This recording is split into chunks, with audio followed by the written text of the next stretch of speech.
You may have had the opportunity a few Sundays ago to read in the Los Angeles Times a wonderful article about big bands in Southern California. And no, they weren't talking about the 30s or the 40s or Stan Kenton's 50s. They're talking about right here, right now.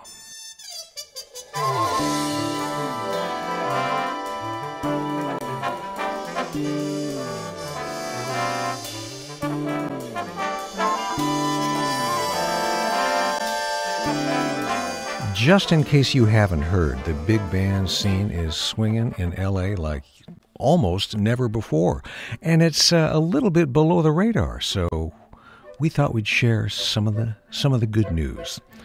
If you were growing up with big bands and missed it, well, this isn't your dad's big band, I'll tell you that.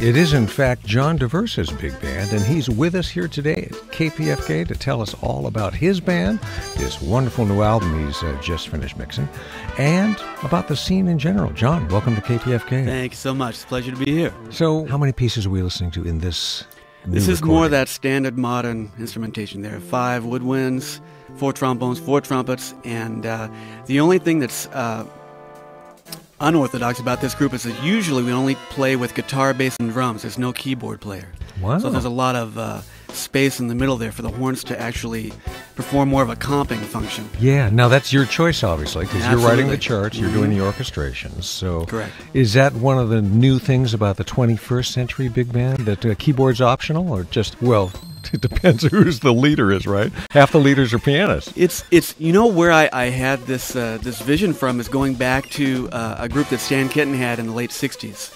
And it was actually a lot of music written by Dee Barton, who was the drummer in the band at that time. And they actually played with all of those horns, but in the rhythm section it was only bass and drums. And I was so inspired by the way that he was able to use the trombones as comping instruments, playing that piano function or guitar function. So I was inspired by that, and I decided to at least use guitar and use it more like a voice and like a horn to fill up space in the rhythm section, but not necessarily a traditional comping instrument. Yeah. However, what we're listening to here is contrary to that, because there actually is Fender Rhodes on there by Jeff Babco.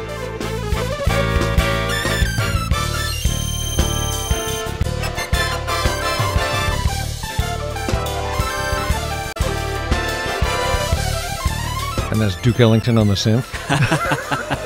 That would be me on the electric valve instrument. Is that what that is? It's the old Akai EVI.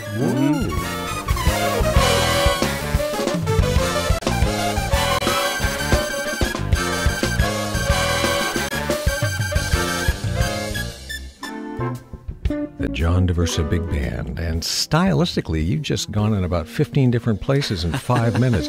Is that also part of the new freedom with the new big band sound? I think it might be something that's more individual to what I'm hearing, what I'm seeing at this moment, which certainly is influenced by our own musical culture that's happening right now. Yeah. Like that last section might be more of a D'Angelo voodoo, R&B soul influence, and then we might go to something that might be more Stan Kenton influenced.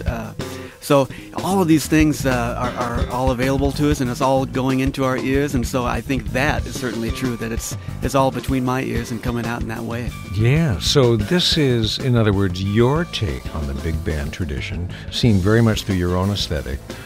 So somebody, someone like Bob Minster or Bill Holman or anybody else, it's all about their concept. I think that's always true with an artist. You hear things a certain way, and then you're trying to bring that to fruition with your pen or pencil, or now on the computer screen, right? What's a pencil? It's that little icon that you draw with, right? I've seen a Google image of it. I think that's right. John Daversa, my special guest today. If you'd like to find out more about the band, where they're playing, and some great video, by the way, of some performances, JohnDaversa.com. Speaking of which, this is from a brand new album. It's not out yet, right? Not out yet. This is the first time anyone's ever heard it, actually. Outside of the mix room? So we just finished these final mixes, and it'll probably be out by the beginning of the year, and I'm so excited to get to share it with everyone. What's the name of the album? Do we know yet? We don't know yet. So if anyone has any suggestions, I would love to hear them. Well, of course, this is it's a beautiful brand new album for you. It was the first recording session at this incredible new studio in town called The Bridge. That's exactly right. It was an amazing right time, right place. A gentleman named Greg Curtis has been building this studio called The Bridge Recording for the last 3 years. Yeah. It's a huge undertaking. And they found the perfect spot in Glendale. And they actually raised the roof literally about 20 more feet. And they brought in, they bought the old Neve console board from Paramount from when they sold out a few years ago. Wow. So they've got the old board there and some of those wonderful old vintage microphones and a beautiful space mahogany wood everywhere and a beautiful piano. And I know they're starting to do a lot more dates in there now. But yeah, we were the first band to go in and initiate that beautiful, beautiful facility. We were so honored to get to do that with them. Oh, and the room sounds pretty good. What a joy to be able to pick from the world's best An immense players. joy. It really is. It really is. Because you can write anything you want, and they are there. Yeah, it's pretty amazing. It's an amazing feeling. I tell you, the most wonderful thing is you can dream up all of these incredible sounds that you might imagine in your head, and somehow you figure out a way to notate it, right? To put it on a piece of paper, eventually on a piece of paper, right? It's not still all digital. And whatever you have in your head, that imagination of how you think it's going to sound, then you put it in front of these incredible musicians, and they all have their own personal characters and personalities as well, and it's completely different than what you might envision yourself, and better for it, because you have this other dynamic of conversation, and so it is an immense joy to get to do that. Now, from the unnamed new album, the John Daversa Big Band. So out in January, something Should like be. that? Mm-hmm. Great. Make sure we get a copy so we can For let sure. people know. Or, heck, I'm sure you're going to mention on JohnDaversa.com. I will be sure to do I that. had an idea somehow that was true. Well, yes, he is the man with the band, but what you don't know is that Mr. John Daversa, trumpeter, band leader, also spends a lot of time as an educator over at USC. I'm going to have to spill the beans. I'm going to tell a dirty little secret. I hear that you love the 405. We have a relationship, and as with any relationship, there are good times and there are bad times. But not everybody writes songs about it. Well, you have to find a good way to deal with the Los Angeles traffic, and that was my cathartic approach. Well, I'd love to invite you back next time you got something cooking, because we're about to say goodbye. We got to do a little fundraising in a few minutes, but I don't want to let this hour go by without hearing what could be the next big thing. It's Mr. John Daversa with I Love the 405. And by the way, you know those irritating little yellow things you see baby on board swinging? You can actually get one that says I Love the 405 on it. Boy, now that's commitment.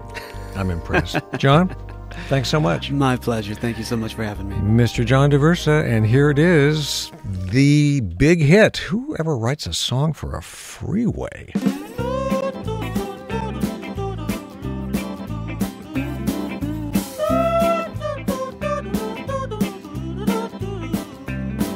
Ever since I was a little boy, I loved to take a ride. I knew I was living when I'm sitting in the middle and I watched the road roll by. I trust the 405, the 405's my guide.